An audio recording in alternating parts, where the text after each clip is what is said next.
സുഹൃത്തുക്കളെ നമസ്കാരം.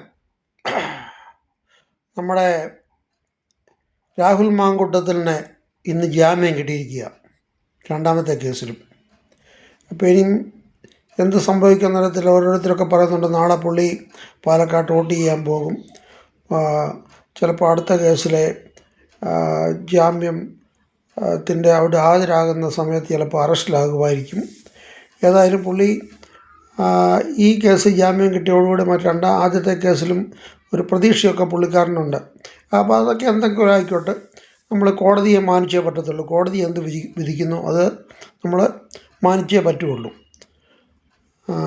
അല്ലെങ്കിൽ നമ്മുടെ നീതി വ്യവസ്ഥ നിലനിൽക്കത്തില്ല. ഇപ്പം നമ്മളിപ്പം പറയുന്നത്, ഈ 74 വയസ്സുള്ള വന്ധ്യവയോധികനായിട്ടുള്ള PT കുഞ്ഞുമുഹമ്മദ് ഒരു സ്ത്രീയെ അപമാനിച്ചു.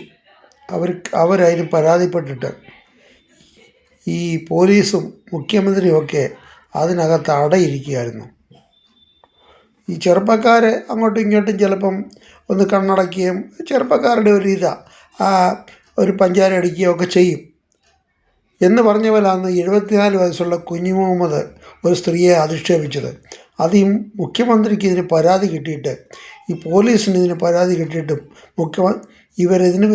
ഇതിനെ ഇയാൾക്കെതിരായിട്ട് കേസെടുക്കാനായിട്ട് ഇത്രയും അമാന്തിച്ചത് എന്തിനാണ്? അപ്പോൾ ഇവിടെ എന്തോ ഇരട്ടത്താപ്പാന്നു.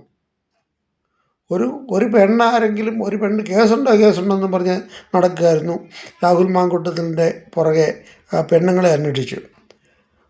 ഇപ്പോൾ കുഞ്ഞുമുഹമ്മദിനെതിരായിട്ട് ഒരു ഒരു സ്ത്രീ, പെണ്ണുമ്പിള്ള എന്ന് ഞാൻ പറഞ്ഞത് മോശമായി പോയെന്ന് വിചാരിക്കുന്നു, ഒരു സ്ത്രീ പരാതി കൊടുത്തിട്ട് അദ്ദേഹത്തിനെതിരെ ഒരു നടപടിയുമില്ല.